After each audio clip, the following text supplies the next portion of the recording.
Hi, I'm Christopher, and we're going to take a look at getting started on CallShoot and how to set up your first production.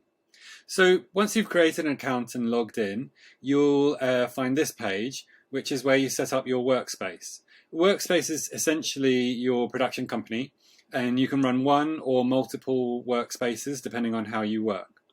So we're going to set up this one called Acme.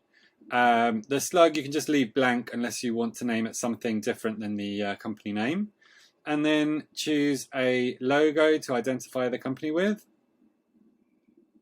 and create the workspace. So now that you're inside the workspace, you can create a new project. So we're going to call this the Great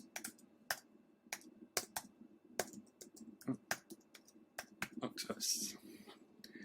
And again, you can add a logo to the specific project. And then within the project, we'll create key dates. So key dates are each specific date where something is happening within the project.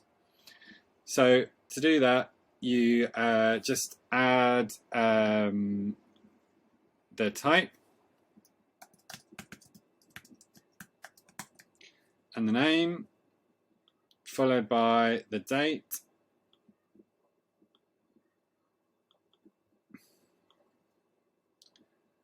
and a brief description.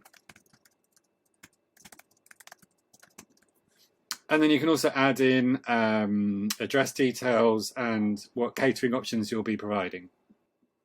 So then we just repeat this for each of our key dates.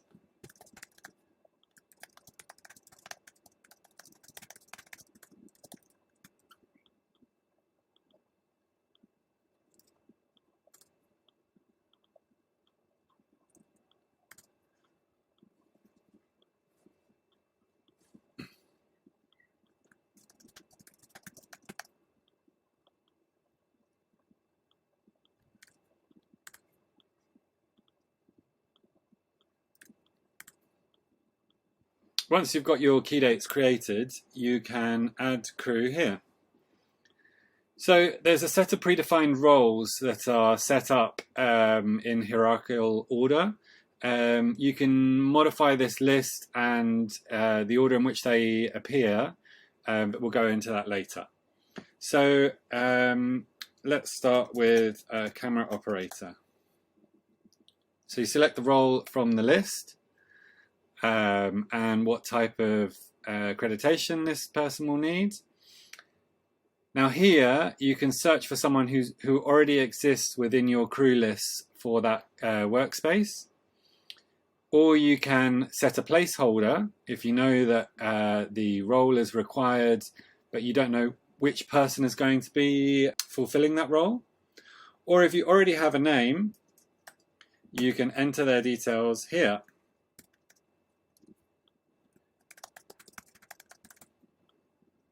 Once you've done that, you can also select an image for them if you have one. And you can enter in any other information such as dietary restrictions, location, any other notes, or diary services.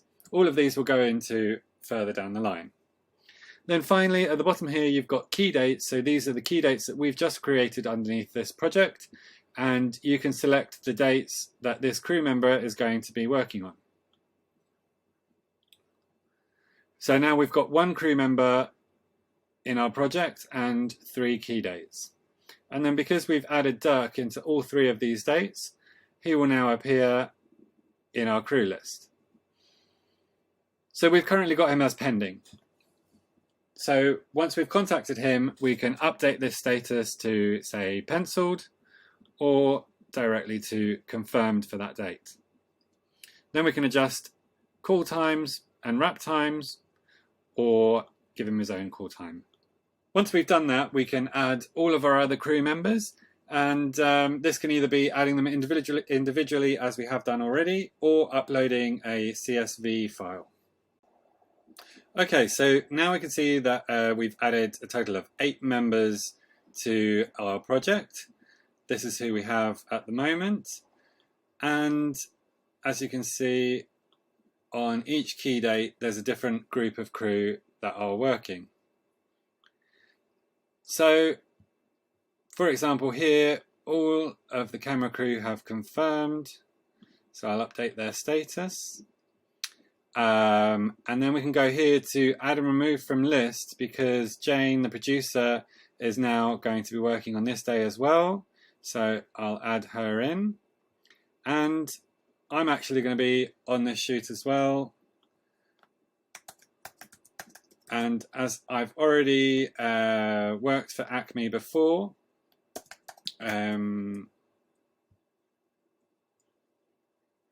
we can just add me by starting to type my name. And I'll add myself in just for the drone day. Then, say for example, we're also offering catering. We can go in here and offer breakfast and lunch. And then we'll mark which meals each crew member is going to have. And update them. Then if we go to exports, we can export a list from the key date, or we can go back to the main project and then export an overall project list. So for example, if we go to crew list, we will get all crew across all key dates. And that looks like this. There's several other production formats that you can export in for accreditation, catering, and so on. And we'll be adding more exports further down the line. So the information that we've added into our project and our key dates, timings, addresses, and descriptions is all extracted into the different export formats. And then editing each crew member's allocated meals, call and wrap times is very easy to do, and there's no cross-referencing between spreadsheets. So that's it, a very quick overview of what CallShoot can do and how it can help you save time and organise your shoot needs.